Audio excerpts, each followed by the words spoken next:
कुंभ स्नान तो नहीं क्यों आदमी बिसरि रहल छियै। ई होइए जे आब ई 10-20 साल के बादे आयत।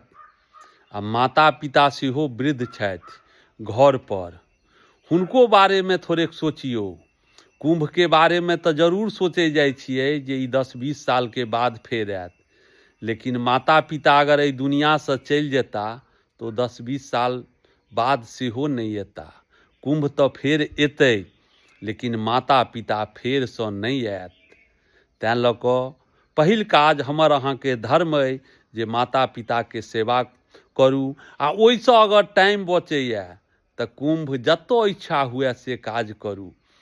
सबटा कुंभ अपन घरे में अइ, ओहि घर के हम अहाँ देखियौ तऽ कोनो काज नहीं छै कतौ जायके। आ बड्ड इच्छा हुए ई कुंभ देखला के बाद, माता पिता के सेवा केला के बाद, तो कुंभो नहाउ, गंगो नहाउ, सिमरियो नहाउ, मारि रंग के तीर्थ छै, सब तीर्थ करू।